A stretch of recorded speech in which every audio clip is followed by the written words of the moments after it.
Welcome to Fast Insight, specially produced for Sompro TV's Global Investor Network clients. For breaking news, I'm Tai Wong reporting from New York, and today we're going to take a look at the Fed decision and Chair Warsh's press conference. So we're going to look at what the Fed did, the statement. There is no dot plot because you only get those 4 times a year. The next one is September. We're going to talk about Warsh's press conference, and I'm going to review what the markets are doing here late in the New York session. Okay, so the Fed did not raise rates. They kept rates unchanged, and it was interestingly the exact same statement as June, with the exception that they said voting against monetary policy action were Beth Hammack, Neil Kashkari, and Lori Logan, who preferred to raise interest rates 25 basis points. So that was the only change, a completely unchanged statement. Now, what's interesting is you did get 3 dissents, but the three dissents were regional Fed presidents, and none of those were really a surprise, and none of them were governors, which is also important. Okay, these are projections. You can look at them again. They haven't changed. They won't update until September. The dot plot, same. So let's take a look at what happened the pre and post FOMC. So before the decision and the press conference, the SEP meeting had a 79% chance of a hike. That's down to 56%. Now, these numbers are moving around a lot, but that's a big change. People aren't sure that they're going, that the Fed will hike. At the October meeting, it was 86%. That's down to 69%.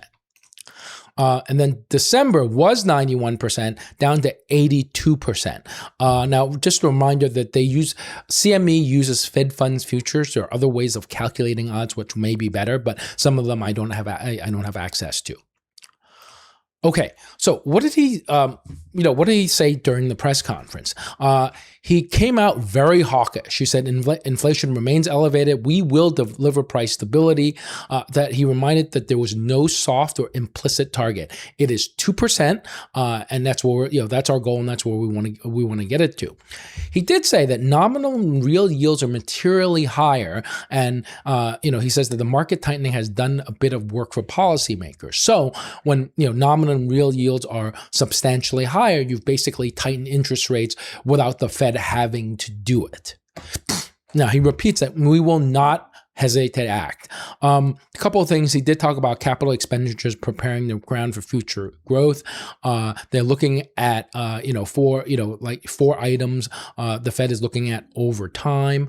They're looking at, what happened in the last 5 years, why inflation is elevated, the recent economic shocks, price increases and shocks, and also what kind of monetary policy tools they can use. He said that there was a large majority support for the decision to hold 9-3.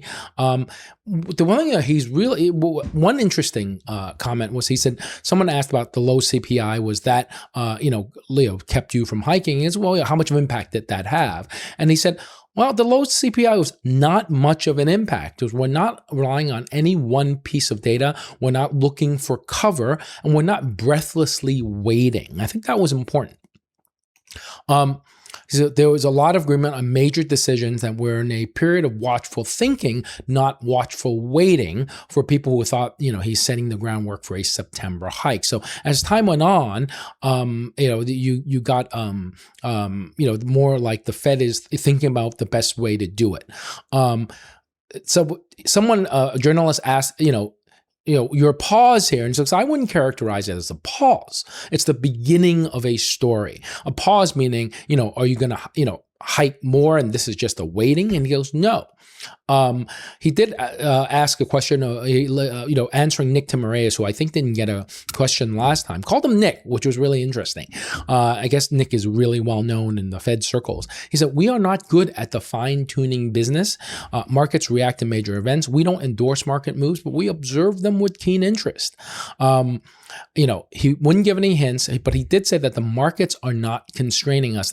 I'm not worried about what's happening in the markets, which is quite a thing interesting to say, and we may find out whether or not, it's true.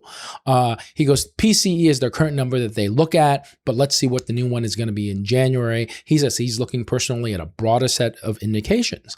And he understands how households and businesses feel impatient, feel like they want something done about inflation. And he finally said, I'm more confident today with the team that I have than I was 8.5 weeks ago. So what are my takeaways? Well, first of all, as I went through this and I took notes. So, I took notes and wrote down what I thought was really important, which I just went through. But ultimately, you're saying, what did he just say? He answered a lot of questions. And I'll just say Anna Wong from Bloomberg said it better than I did, actually. Because Chairman Walsh showed a sharp political acumen by steering the committee toward a hold while not damaging the Fed's credibility. We'll see about that. Now, the news conference showed what a talented rhetorician he is. He's managing to talk a lot without really saying anything at all. We still haven't found out why the Fed paused today or what he's going to say at Jackson Hole. He literally said, somebody said, what's your speech at Jackson Hole look like? He goes, yeah, it's a blank piece of paper right now. So without really any real guidance, the long end of the bond market is panicking lower. Basically, they're saying, well, you're serious about inflation? You keep saying, well, prove it. Prove it. So, and that is, creating a lot of turbulence in the markets, and we may get more of that as we go on. We'll look at that in a second. Gold rallied hard, and it's still holding up, and maybe there's some inflation fears. In the coming days, we want to see what other FOMC members have to say, particularly the dissenters. And we also get PCE tomorrow. That's the Fed's piece of data. Maybe the data will bail the Fed out between now and September. So let's take a look. This is just before the S&P 500, was down like 0.6%. The dollar was basically unchanged. Gold, had bounced from under 4,000, and yields were up, but not a lot. Crude oil is up because of the Iranian attempted sneak attack, and Bitcoin is doing whatever. Crypto's just along for the ride. So right after hold, the stocks improved a little bit. Gold jumped sharply higher. And yields were,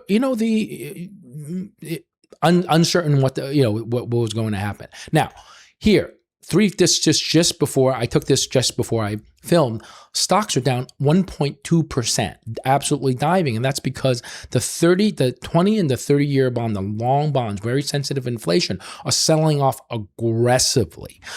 While the short end is lower because this curve is basically sharply steepened. It went like this. This is the short end, the long end, and went like that, right? So long end is up a lot. The short end is lower because the Fed didn't hike, and you can see expectations are lower for a hike. So the long end saying, you know what, we're scared about inflation. Prove it that you're serious. So that's why we're getting this steepening. So this panic is translating into the stock panic here. Meanwhile, gold is actually holding up pretty well. It actually got up to 41.16, and it's coming off a bit, but. If we're really worried about inflation, maybe some part of the gold, investors, gold buyers are saying, you know what, maybe there is inflation. If the market's afraid of it, this is, pretty good for gold. So,